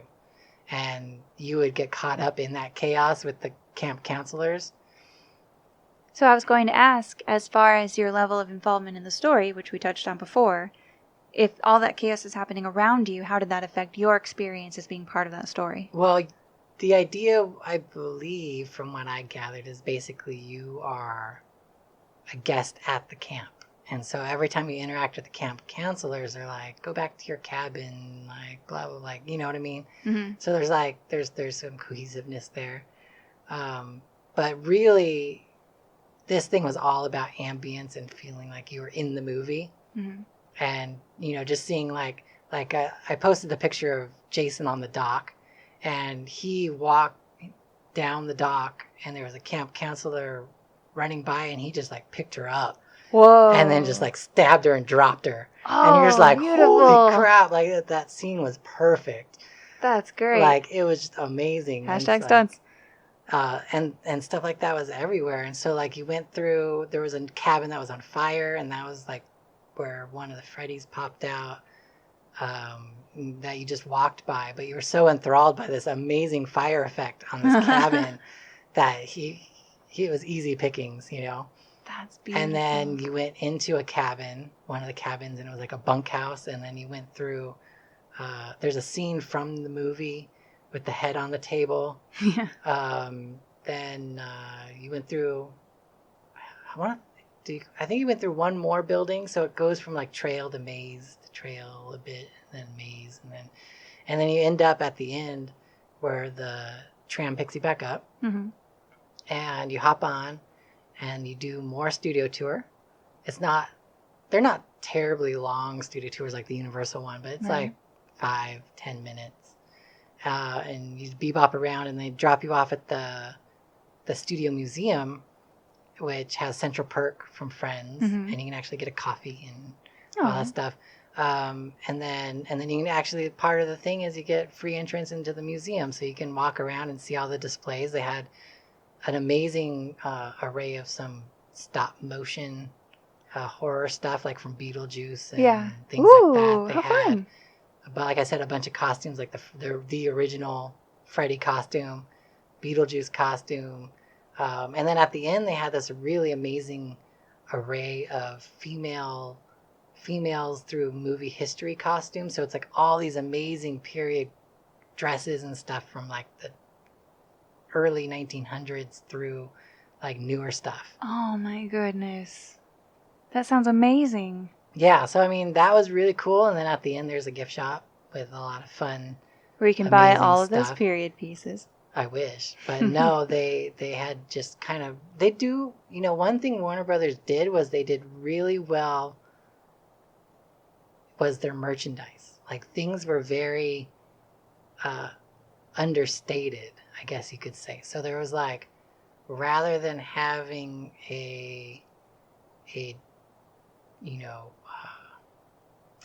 crap, what's that movie? Spaceballs. That's not a horror movie. I was just thinking like Spaceballs, the flamethrower, about understated merchandise. I didn't know where you were going. Movie.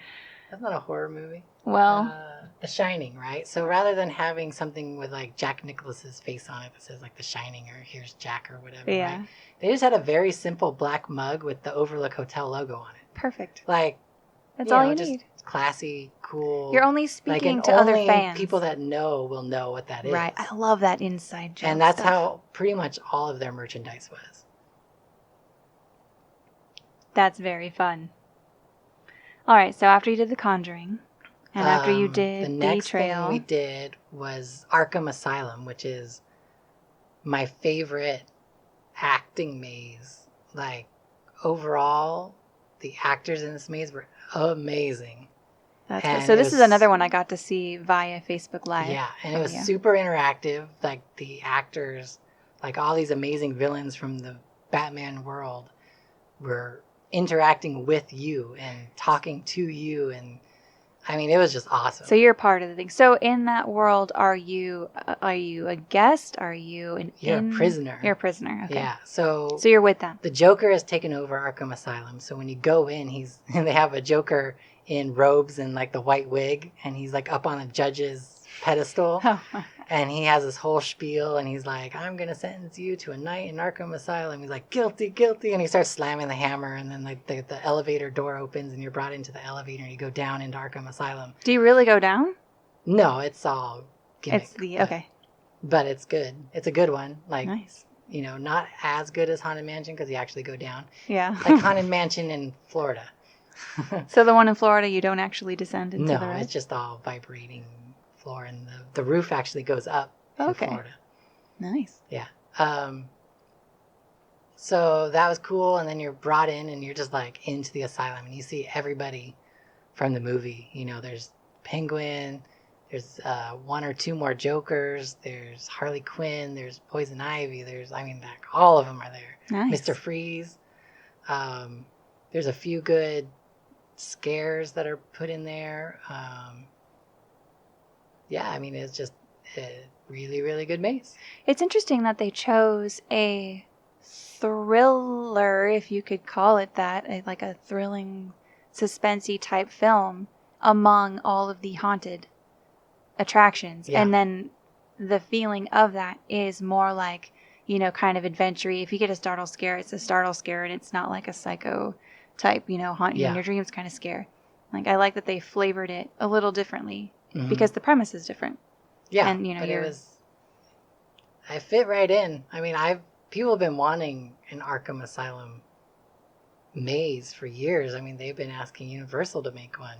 Well, if you can get away with having clowns, then you can get away with having an asylum, like an Arkham Asylum. Yeah, I think it's the same kind of quasi fantasy, extreme reality. The neat thing about it is it was almost like, when you go to Disneyland and then they have like, I don't know if they do it anymore because it's been so long, but they have like that giant meet and greet line where you can get in, and then you meet Donald and Goofy and Mickey and Minnie, and like you just go down the line and you meet all of them. Yeah. It was almost like that, but in haunt form, because like here's the Joker, here's the Penguin, here's Harley Quinn, here's Mr. Freeze, here, and each of them have their own little room that's designed for them, and you interact with them. And so can you like speak to them and they'll talk back to you? Like it's a moment? It's a very interactive, very improv-y kind of a thing. Like so again, we're running into the people per minute factor. Like they'll let you just take your time in each space. You can take as long as you want.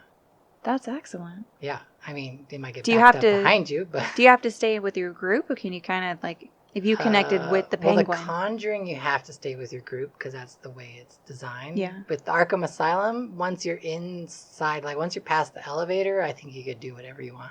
It's just like a free flow. Yeah. Like hang out as long as you Yeah, want. because there's not doors separating everything, but you just kind of end up naturally in these different environments Wow. within the asylum. So how robust was the costuming for these marquee characters? And you have a whole line of marquee It was characters. amazing. Absolutely amazing. That's They were so much cool. more based on, let's say, the comic books rather than any of the movies. Okay. But really well done. That's cool. I wish I could have seen that. Uh, I saw a little bit. I did see somebody who just adored you. Oh, one of the kept talking to you. Jokers. Yeah, we had a good conversation back and forth. I'm pretty sure he was quite fond of you. I mean, what's not to like? Let's be honest. Yeah. But that was fun to watch. I was like, excuse me. Yeah, that was fun. It looked like he was a great actor too. Like Oh, all yeah. of it looked Absolutely. so fun. All the Jokers were amazing. Harley Quinn was hilarious. Really? Yeah, like she leaned into that fake cheesy Brooklyn accent, let me tell you. Oh God. Oh no. It was good though. Like it was cheesy in a good way. Like Good. it was good. Like she's actually from Minnesota. Yeah. She just came out here a week ago to become an actress. And look at her now. Playing Harley Quinn. See, they always said you'd be something. Yeah. So what else was there? And then the last thing that we did was Exorcist. Exorcist, the Forbidden Screening. And we didn't really know what this thing was. Because the description just says that you're going to see some of the most disturbing scenes from the movie. From The Exorcist? Yeah. So Okay. So basically they cut like a 10-minute movie, but of all of the most horrific scenes. Charming. So like the projectile vomit scene, The head spinning around scene, the crucifix scene, like all that stuff, going down the stairs. Mm-hmm. Just all that stuff was put together. And we were kind of like, that sounds weird, but I'm intrigued, right? Because you're like, what sick asshole's going to want to see how this? is this going to work? Like, what are they going to do with this? Yeah. And mind blown, because on the surface, it sounds like a weird idea. Yeah. In practice, it was amazing. So was it what you thought it would be? Kind of. Okay. It was better. It was way, way better than I thought it was going to be. I'll give them that. So basically, you come in and you're in a church, and there's church pews everywhere.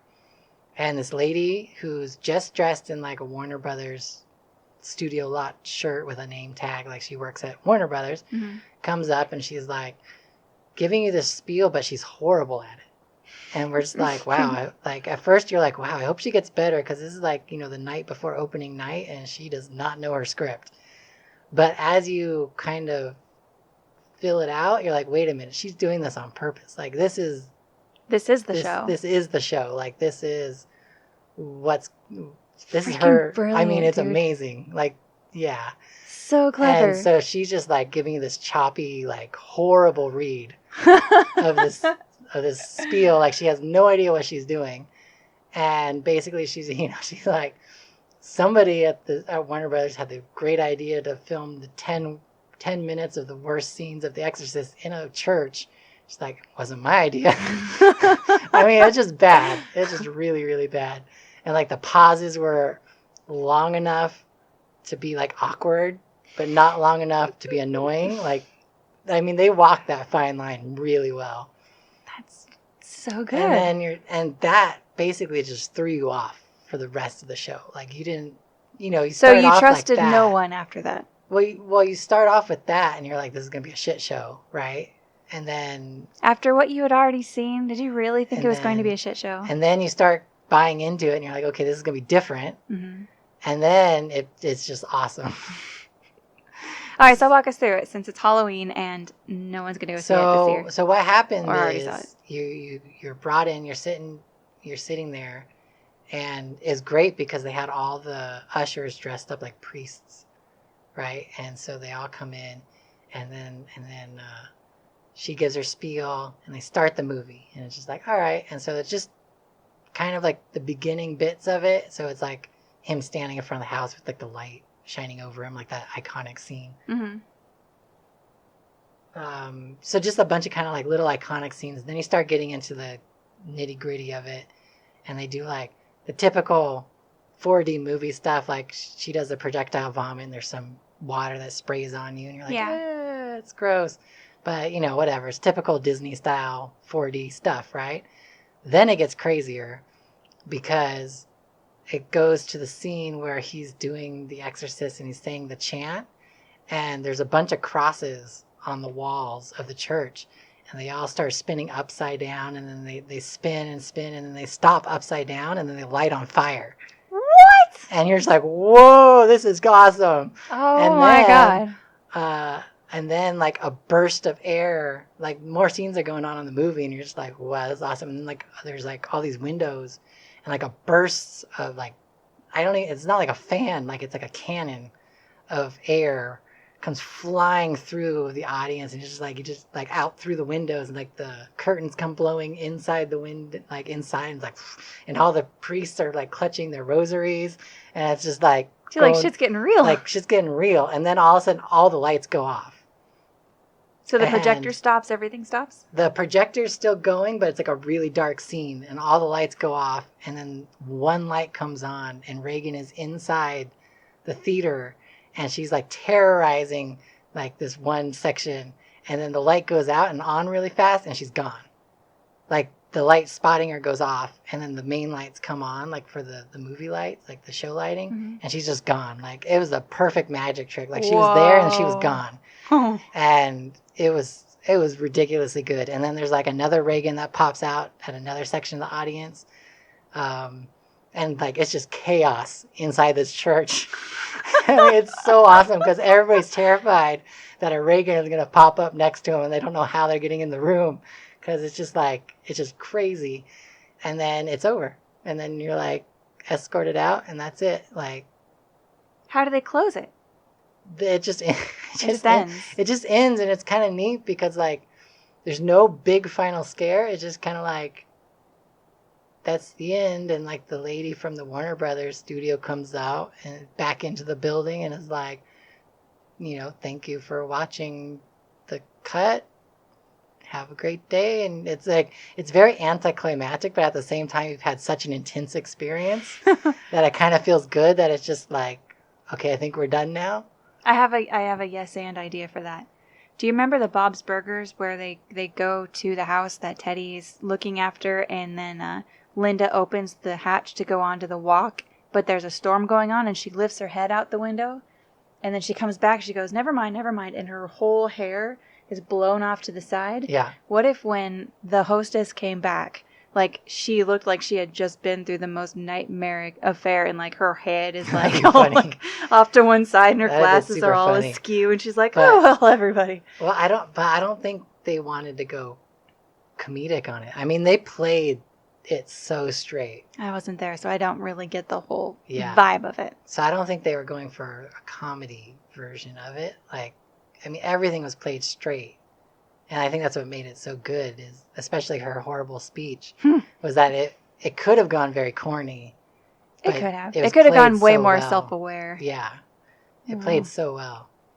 Beautifully choice. So is that all of the venues and everything at Warner Brothers? Yeah, I mean, so there was a few extra things. They had a pizza place that was open. They could actually get pizza at, and it was connected to like an old school arcade, which I think was from the Lost Boys. Ooh. And they had like all these old school arcades that you could actually like go in and play these old How fun. arcade cabinets. And then they had Fantasia open, which you could use your free drink tickets in there to get blood bags. Yeah.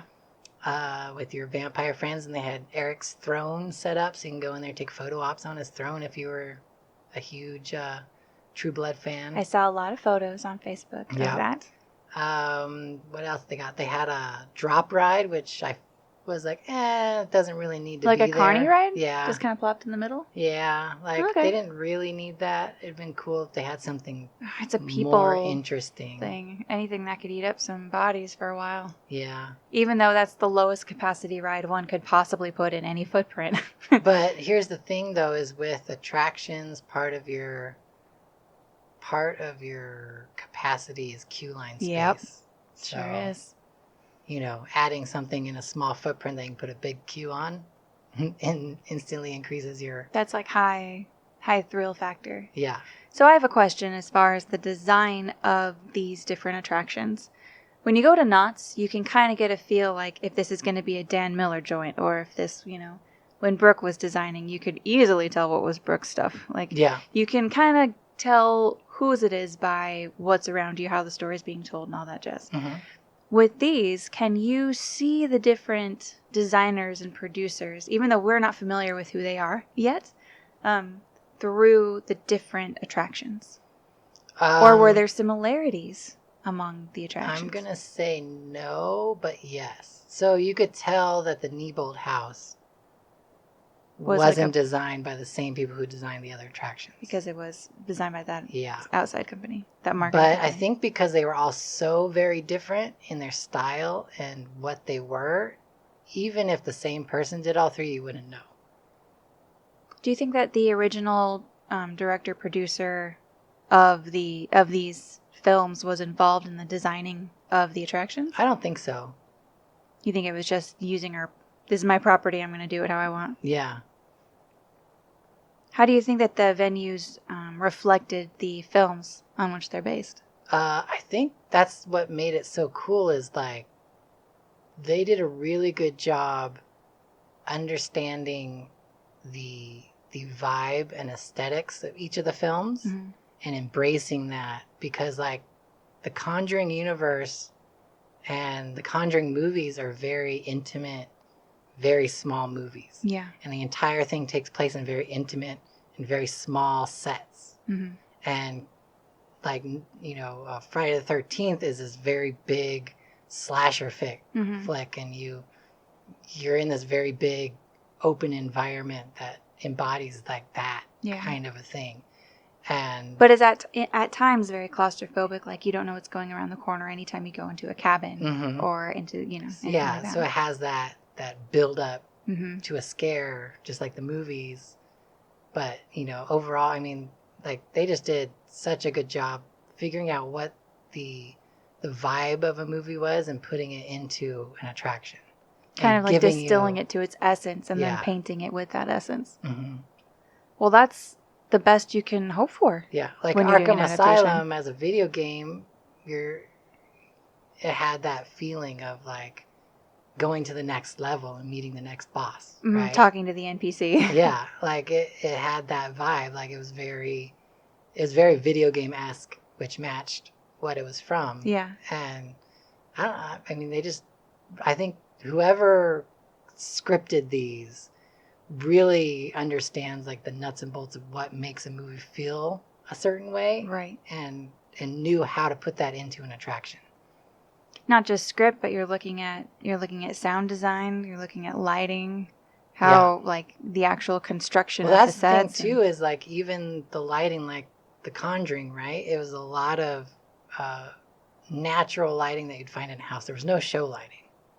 So it was like lamps and was it like really though? Or do you think it was made to look like it was all show controlled. Right. But it made it to look like it was aesthetically, it was you were in these houses and this is what it is. Arkham Asylum, you could tell, had very intense show lighting to give it that.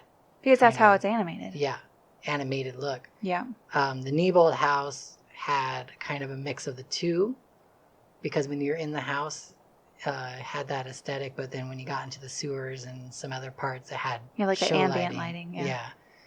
How was Crystal Lake treated? Crystal Lake, there was no lights. So it's just you. It was just the ambiance. So like the dock had that one light that lit. Beautiful picture. Yeah. And then you had the fire from the cabin, but that was all that was lighting that part. Like that effect was the only thing. So did you have to bust out your phone? No, you just walk through the dark. By the light of the moon? Yeah. Wow. And then, like, in the cabins, it was all typical cabin lighting, like the little light bulbs on the roof or whatever. Yeah. And then, but there was really no physical lighting. There may be like a tent with a light in it that kind of give you some guidance on, like, that's the way the trail goes. But all of those choices are 100% intentional. Yeah, like, everything was really well thought out. And I think... As it would be. I think that's the leg up that they have on Universal, is they're going for experience and really understanding what the film is and how to put you into it. Whereas Universal, they seem like they only go for the scare. So they're like, let's take this monster from this movie, let's invent an environment to put him in that will scare guests. Yeah, talk about a feeling of separation between yourself and the event around you. Universal, I don't feel like I've had many instances where I feel like I'm part of that story. I think like one that stands out as contrary to that is La Llorona. I felt like I wanted to barf from the moment that I walked in until the moment I left. But that was an original maze. It wasn't based on anything. Yeah. I mean, it was based on something, but it wasn't based on a movie title. So they're very much like, let's recreate these scenes from the movie that everybody loves, and you see the same kill scene from the movie. So they're like, let's just screenshot by screenshot make this movie into a maze. But then how does that involve you? Yeah. Whereas Warner Brothers is like, let's take this movie, figure out what makes it work so well, and use that to make an interesting attraction. That isn't necessarily a carbon copy of the... None of the mazes story had anything to do with the actual screenshots or scenes or anything other than, like, little Easter eggs, like the head on the table and Camp Crystal Lake. And so there's, like, little Easter eggs of things here and there, but pretty much they're like original IP, but just it's almost like a basis for continuing that story with you as part of it. Yeah, it's almost like you're just in that universe. Yes. And it's a continuation of the movie, but it doesn't have to directly tie into the movie. That's a very stark contrast to the two studios. Such different artistic approaches. That warrants further study, I feel. For me, Warner Brothers has the leg up because I much more enjoy the experience. Yeah. And I mean, I don't know how long they're going to be able to continue that way, just because as it gets more and more popular, they're either going to sell out every night and people are going to be mad they can't go. It's going to be like Delusion, where the tickets sell out in 2 minutes. Or they're going to have to work on the efficiency of these attractions. There may be a little bit of degradation as far as just getting the flow through to increase and then increasing the amount of attractions. Yeah. But that footprint can only hold so many people. Yeah, well, I know there's like 2 more street sets that they can expand to. But again, it just depends on how much of the lot they want to take up for this versus actual paying films. And they've still got to put all those cars somewhere. Yeah. So there's a lot of stuff to consider. But at the rate that they're going, the quality that they're producing far outpaces the amount of time that they've spent doing it. Oh yeah, they're putting out. I'm not sure who their designers are. I don't know, but I want to shake their hands. But yeah, they're putting out. I mean, they came out with a bang this year. Very thoughtful. I mean, if nothing else, just very thoughtful. Yeah. Products that they offered. Yes. I so wish I could have been there. I'm super excited to go next year. Me too. I'm there. Oh yeah. We're there for sure. And with all the complaints that people had with Universal this year about even bigger black hallways and more black hallways, it's like if I'm spending, like I just can't see spending hundreds of dollars to go. To see a bunch of trick or scares and black walls. And Knott's doesn't even use black walls anymore. They've learned from that, you know? Yep. So, I don't know. So interesting. What a fascinating little gem that they've become. Yeah, and it's such a unique take on the Halloween event. So you had said earlier that it kind of reminds you of the way that East Coast haunts are very built. Very much like a East Coast style with the pulsing and the tour guides and the real, like the instilling of story into it. West Coast attractions, they tend to throw you into the mix and hope you get the story. Yeah. And it's There's much less more about the theatrics. scare. Yeah. And East Coast, it's more about the story and the creepy factor, and maybe there's a scare or two. But it's really about putting you in that environment and giving you a personal experience. And that's definitely what Warner Brothers does. It's like having a 20-piece chicken nuggets or just one really good lobster tail. Yeah. Like, you're technically full or fed either way, but which one was really one you're going to remember? Yeah. Which one is one you want to take in slowly and enjoy Mm-hmm. instead of just wolf it down? Yeah. I mean, and just the fact that we went back and did every single attraction twice. Well, that says a lot. We didn't get to do Crystal Lake twice because they closed early. Yeah. Did they always close early? Or was it because they were shooting over there? It could have been because they were shooting, but they closed early, so we didn't get to do that on a second time, which bummed me out. Either way, it was serendipity that you got to see it. Yeah. It's pretty great. So I think that pretty much does it. We didn't get to do Knott's or Universal or Six Flags this year, unfortunately, because this was a rough year for us. My schedule just once I started working, completely went out the window. I know. And couldn't do anything else. We missed Sinister Point. We didn't get out there. We missed Knott's Mother Father Scary Farm. Yep. This is the first year I haven't gone to Knott's in 20 years? Yeah, me too. It's been a long time since I missed a year. But that's okay, because that just means we'll have more to look forward to next year. I hope so. Yeah, because we've got all that John Cook stuff that I really wanted to see. We did get to see... Oh, no, we didn't. We watched it, didn't we? The preview night? Because we didn't have our passes this year. Yeah, we watched the AP preview night online, and then we saw the behind the scenes at the depths. That was cool. That cool little... And a little shocking for me, but yeah, it was good. Yeah. Very nice. I think that's it. All in all, I hope that everybody had a wonderful and fabulous Halloween season. We did, in spite of our, I'll call them trials this year, but... It was a rough year, but we got through it. And I really feel like the worst is over. It sucks that it happened in the month of October, which is our favorite time of year, but there is so much more to come and so many more great things to happen, not just in October, but this is a year-round game now. Yep. We do fun things all over the place. So speaking of year-round fun, the Decade Brigade is, most of us are working Scary Farm, and their last of night is, you're listening to this on Halloween, is tonight. So kick ass, our lovely Decade Brigade monsters. They have a show on November 2nd. So we have another show, which is amazing. I don't want to say too much about it, because I don't know how much they want us to, but we have a show coming up. And then shortly after that, we've got, we're in talks to be part of another Haunted World event, not like world event, but like, in the world of haunted events thing that we're really hoping to be part of. And then we get right back into prepping. Well, we're going to be a part of it, right?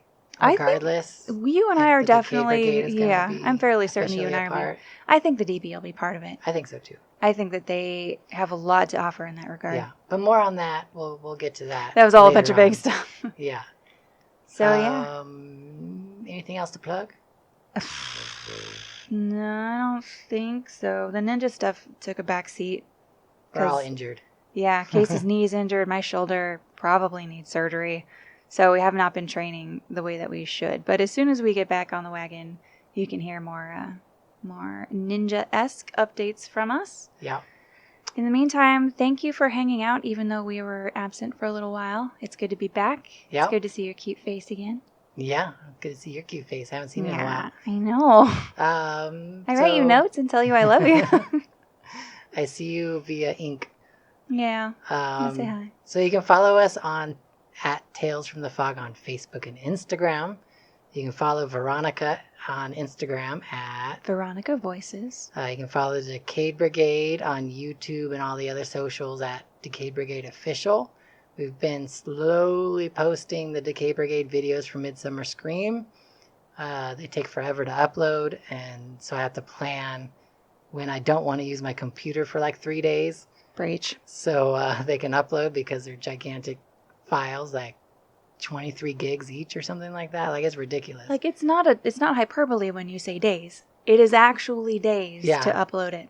Yeah, it's literally days, 2 to 3 days. Ridiculous. So I think I have like 3 more videos. I have the final Oh my show, God. and then I have like a makeup one, and I have like another one at Midsummer Scream. I don't know. A makeup one? Yeah, I think I have a video of like people getting makeup done and stuff. How I can't remember. fun. She sent me like 7 videos. Oh, there's a bunch that I haven't even seen then. Yeah. And I think that's it. Yeah. Yeah, man. So, happy Halloween, everybody. Happy Halloween. And until next time, we'll see you in the fog. Bye, guys. Bye.